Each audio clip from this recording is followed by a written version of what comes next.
Hey everybody, Matt here. Thanks for stopping by and welcome to Imagine Then Make.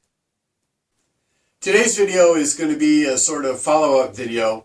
Previously you saw me add 3 concrete blocks to my Black & Decker workmate to try and make it more stable.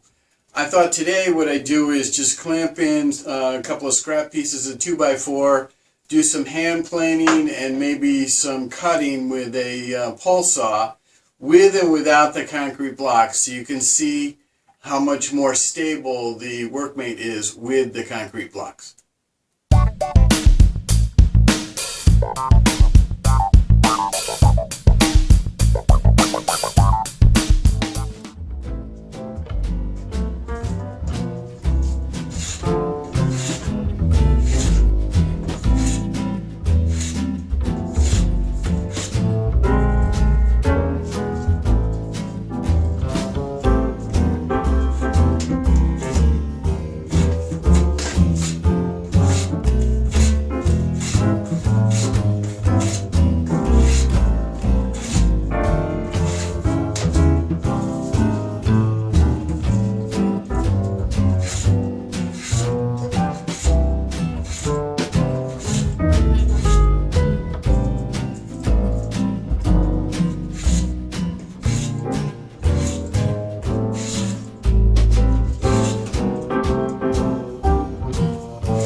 For those that are curious, I can move the workmate with the concrete blocks installed. It's heavy, but you can see I can move it.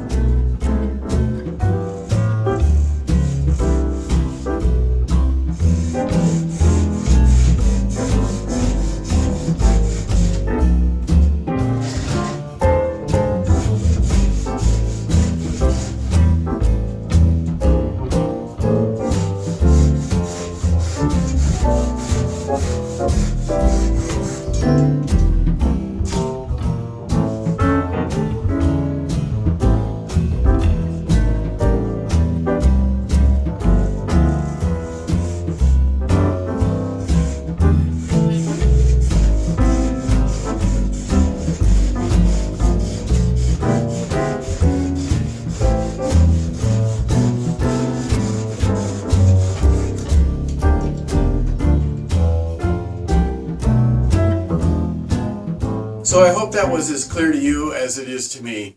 To me, when I have the 3 concrete blocks installed on the workmate, it's just a lot more stable. It really doesn't matter if I'm planing in this direction or if I'm cutting in this direction. Without the concrete blocks, I think you saw the workmate slide around on the floor. With the concrete blocks installed, it just doesn't do that.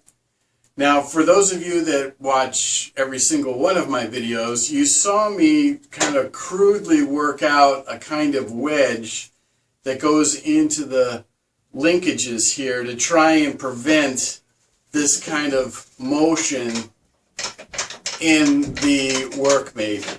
And for this video today, I did not have the wedge installed.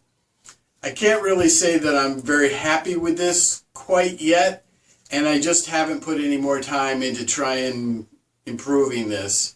Maybe I will, maybe I won't. I really haven't decided, but that's where we stand with regards to the wedge.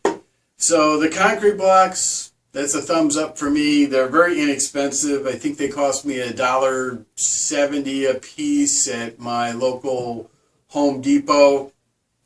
To me, it's a no-brainer. It makes the workmate a lot more stable.